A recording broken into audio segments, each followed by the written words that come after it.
Good evening, ladies and gentlemen. So, who has heard about the famous road from Manali to Leh? Ah, surprise, surprise. Yes, there's a famous road from Manali to Leh which goes through the Indian Himalaya.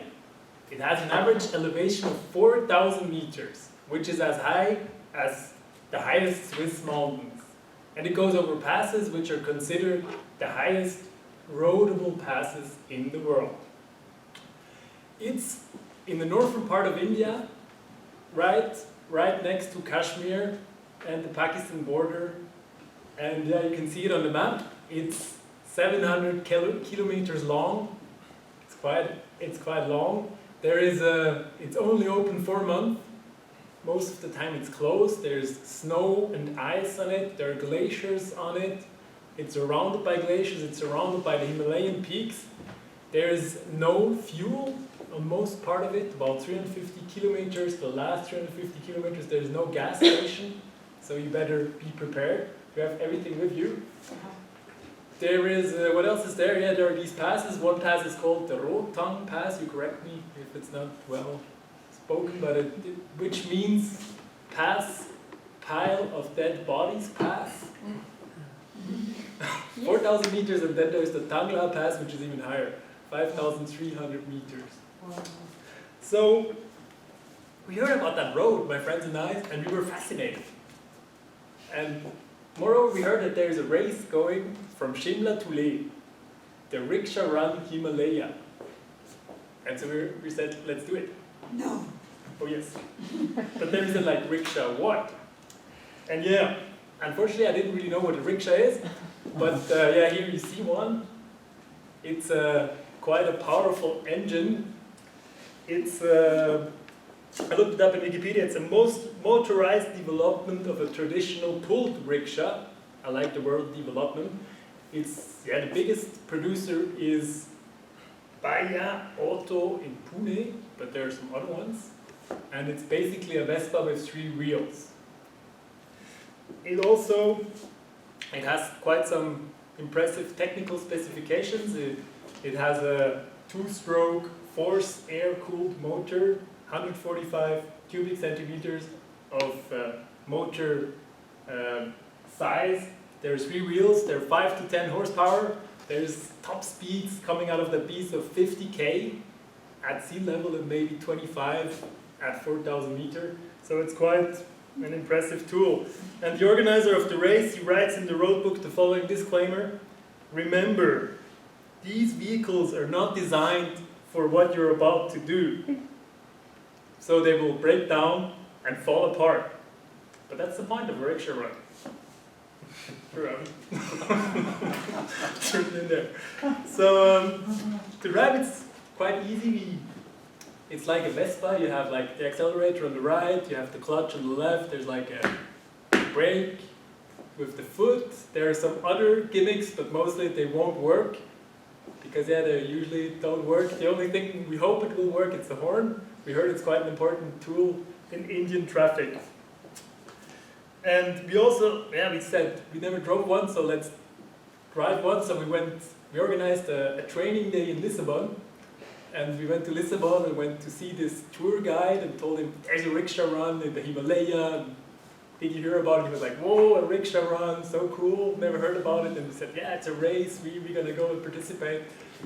And he said, yeah, cool, but we don't really know how to drive one, so could you teach us how to drive one? And there you can see our friend Vega. He's a tourist guide in Lisbon. He showed us how to drive a rickshaw, and so we drove around in the parking lot, and there's a reverse gear, and did the streets of Lisbon.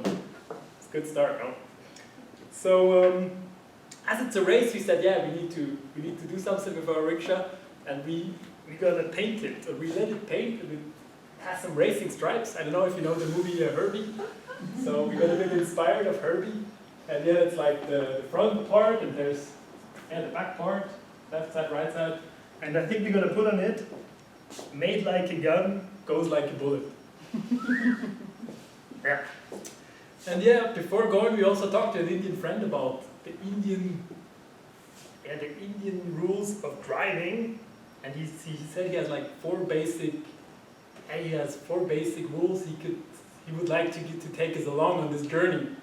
Number one is, that's unless like in Switzerland, it's not an offense to honk.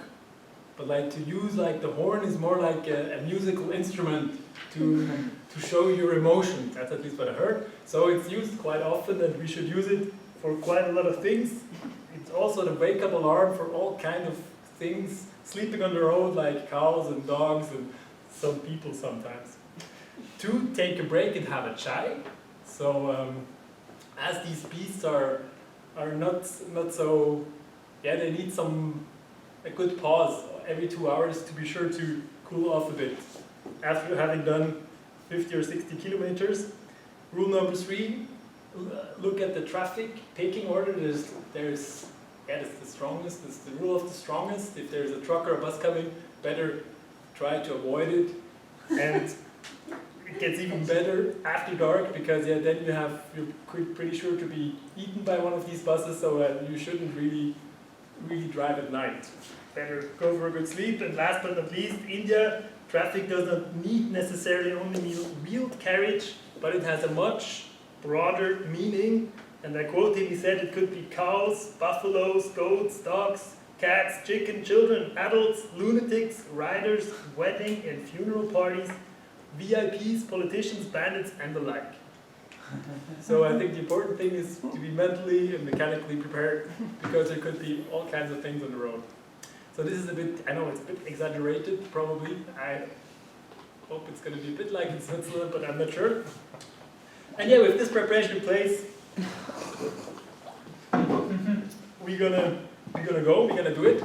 We had to do some convincing for our girlfriends, spouses, moms, grandmas, but yeah, we can go. And with 2 friends, on Thursday we're gonna get on the plane first to Moscow, Aeroflot. It's gonna be an adventure on its own, I heard, and then to New Delhi, and we're gonna drive the rickshaw around Himalaya. And I'm looking forward to see you hopefully in one piece end of September to tell us a bit more about my adventure there. And yeah, for those who want to call me now a fool or a crazy lunatic, I will quote the great Anthony Hopkins, who said, "None of us are getting out of here alive. So please stop treating yourself like an afterthought. Eat delicious food, walk in the sunshine, jump in the ocean, drive a tuk-tuk race across the Himalaya, drive a tuk-tuk race across the Himalaya, be silly, be kind, be weird. There's no time for anything else." Thank you.